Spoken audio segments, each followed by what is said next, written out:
Hey everybody, I wanted to tell you today about a brand new video lesson I just finished producing. It is titled Introduction to Fingerstyle Guitar and Solo Guitar Arranging. It runs nearly 2 hours and 40 minutes, and in this lesson I lay out pretty much almost everything that I know about the style. I've intended to make this the definitive lesson for my style. I've always believed in teaching through specific song examples. That's why my library of lessons consists of more than 170 solo guitar specific song arrangement lessons, which you can check out. Nevertheless, a question that I've been getting over the years is, where do I start? I'm a beginner fingerstyle player. I'd love to be able to arrange. Well, this is the lesson for you. The lesson consists of two main parts. First of all, the fingerstyle part. In this part, I go through some fingerstyle exercises, some very basic stuff that anybody can pick up. And in fact, the fact that it's basic is no coincidence, because I consider myself to be a basic fingerstyle player. I'm not a great technician, and pretty much anything that I know about the style, fingerstyle-wise, is explained in this video. I always believe that the music has to lead, and that will be the emphasis of the second part of the lesson. But in the fingerstyle part, I do harmony parts, I go over finger rolls, different type of picking patterns, string skipping, chords, as well as single line, scale playing. Then the second part of the lesson is the solo guitar arranging part, and in this part I use 12 partial song examples of how I approach creating an arrangement. Everything you need to know, from finding out the bass, the melody, chords, picking patterns, everything that you need to know, everything that I know pretty much about solo guitar arranging is laid out. Here are a few highlights. The following exercises are all played against a C chord in the open position. I'm fingering 4 notes and I'm using all 6 strings. And these are kind of finger rolls, very simple finger rolls in one direction, the other direction, and then back and forth. And we're going to start with just playing a thumb and finger. And all we're doing here is playing 2 notes on adjacent strings. Then you can segment this, whereby you play the pair of notes, let's say 4 times. 1, 2, 3, 4, and move on to the next.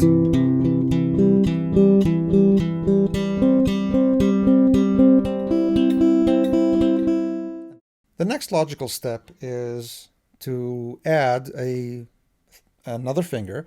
So we had the thumb and first finger. Now we're going to add the second and play a grouping of 3 notes. So we're going to use the same shape and play.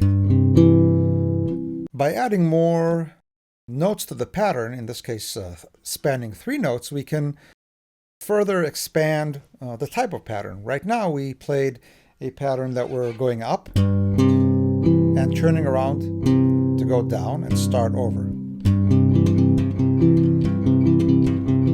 creating thereby a 4-note pattern. But we can do additional patterns. We can do a pattern that looks like this.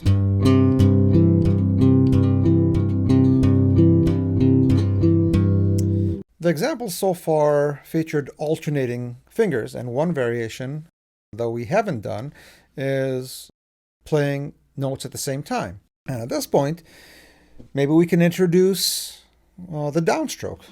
The principle is basically to play 3 notes with a regular pluck, and then do it with a downstroke. And make sure to aim.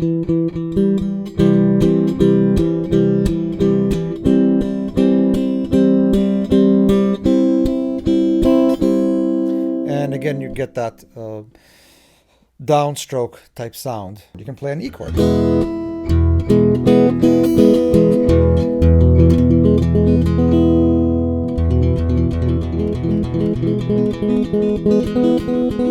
And then play an A chord. You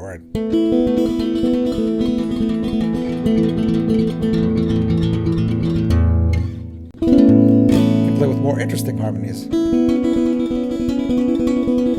What happens here is I'm playing a pattern of high, middle, and low, except that because the way the chord is fingered, it turns out we're playing the order of notes, the order of strings we're playing is not the same order of the pitch.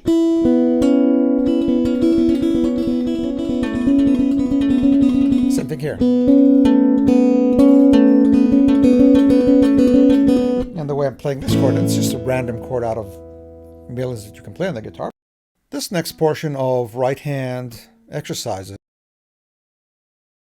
turns now to scales, and it's important to be able to play scales fingerstyle wise, because playing lines is an integral part of what I do in my arrangements. I play lines all the time, and we're going to try to play a scale with our fingers, and we're going to do it with the thumb and finger. So the first thing to do is to try to play just the scale up and down using an alternate picking, as it were. So whereas with a pick you'd play up and down, so my down, I'm going to start with the down, which is going to be my thumb, and the forefinger is going to be the up.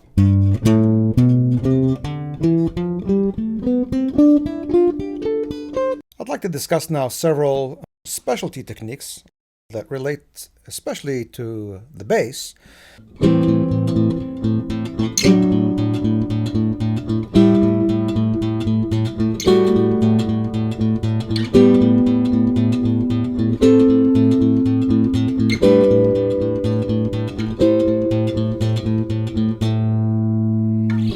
The idea here is, in a swing feel, as the case might be, to separate the feel of the bass notes, where the bass notes are going to be really legato, that is to say, in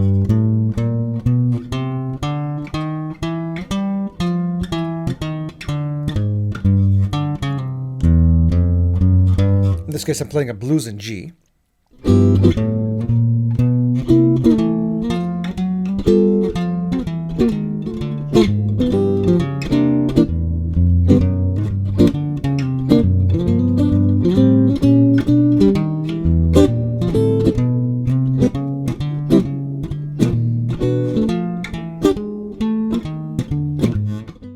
To change gears now in a pretty big way.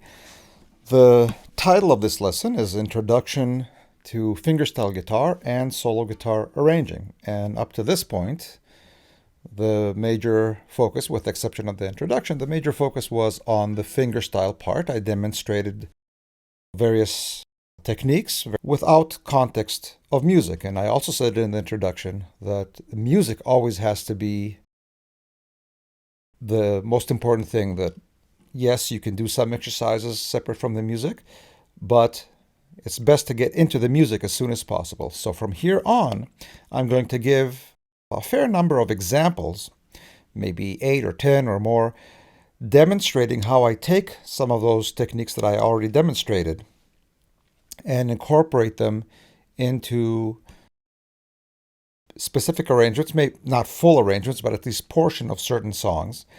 Where do I start? Where do I even begin? And the answer, in my opinion, is the melody of the song. And what you got to do is quite simply listen to the melody and try to figure it out on the guitar. But even before we go there, there are a couple of considerations. And to demonstrate, I'm going to use the example of the song, You're the Sunshine of My Life. My introduction is very different than the introduction that he played. The introduction that Stevie Wonder played has a nice piano with light percussion and a succession of chords going up in whole tone scale. Very recognizable. I took the liberty to change that, and I made a decision that the song, the portion of the song that starts with the lyrics and the melody is so strong and so recognizable that really I did not even need to play this introduction to make the point. The other decision that I made was to change the key of the song.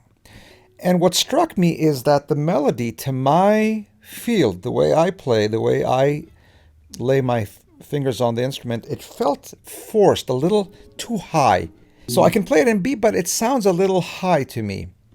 And so I made the decision to lower the key. So what key will I lower it to? Well, here comes another decision process into play, which is how can we highlight the beauty of our instrument, our chosen instrument, the guitar. And so I made a decision. This is the first melody note. Let's lower it down to G. Because in G I get all these beautiful voicings.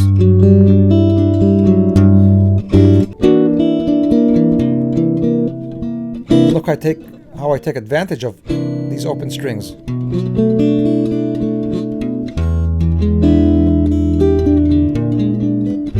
And a nice open E. Here's an A minor 7 with open strings. So by lowering the key to the key of G, I solved two problems. One was that the range of the melody in the original key, while it sounded good for Stevie Wonder, seemed a little high for the guitar. And the other problem was how to incorporate some elements of the guitar that makes the guitar special.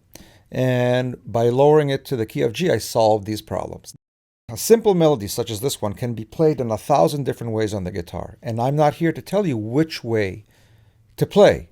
Which way to play depends on your fingers, the way you feel, depends on your instrument, and mostly it will also depend on what other parts you intend to play. So let's say that you know the melody in your head, or if not, you prepared a recording of You Are the Sunshine of My Life, and using some digital manipulation, you lowered it to the key of G so you can copy the melody. You will realize then, or let's say that you don't even do that. Let's say that you're reading the melody out of a chart. When you do that, you will realize that this is the melody. So you have a G note. Of course, you can play it here. You can play a G note here, and you can play it here. You don't have to play it very square. You can with the guitar. We can play vibrato.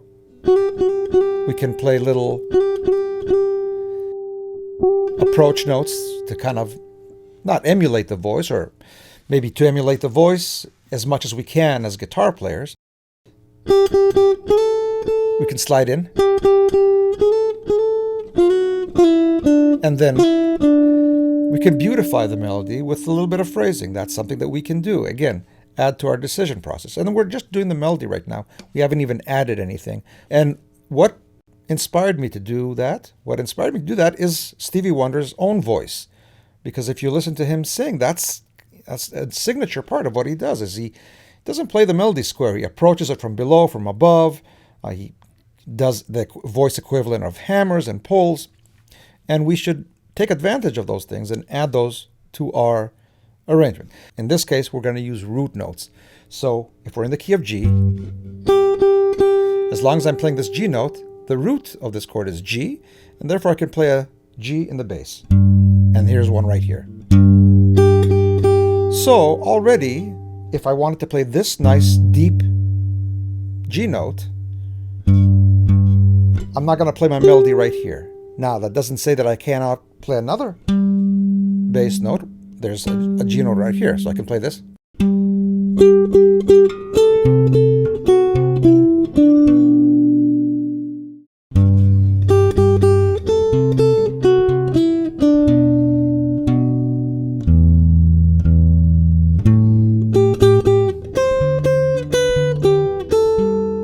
And when I got here, that last A note that completed this phrase, I chose to play this G note. It was close by, it was nearby. I didn't feel the need to do this big jump. The next example is taken from my arrangement of The Fez by Steely Dan, and in this segment we're going to explore that idea of a bass note played with this technique of the thumb and forefinger, and the remaining three fingers playing the chord. In this next example, we're going to use the classic standard The Way You Look Tonight by Frank Sinatra, and again I have a full arrangement on YouTube and a downloadable lesson to go with it. And in this discussion we're going to be able to cover several interesting points. One is walking bass. And whereas before we played the bass notes with kind of a legato feel, here I'm doing the opposite. I'm kind of choking out the bass notes and creating, in my mind, what I think of as a semi-stride feel. And for this example, we're going to use As Time Goes By, the standard.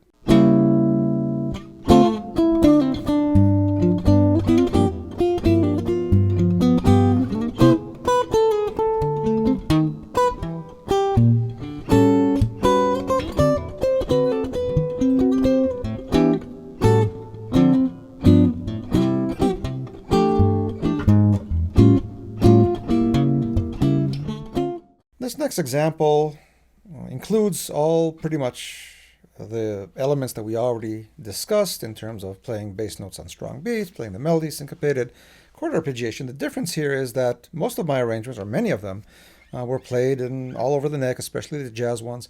Here I have a little example that is all played, or at least this portion of the song is played in the open position with very regular, kind of almost beginner type chords. And the point of the example is just with, if you're aiming for the music, if you're really finding the melody and playing each part, it doesn't matter where you play it, doesn't matter how sophisticated or not sophisticated your chords are, but the music will come out. And the example here is the song Another Day by Paul McCartney.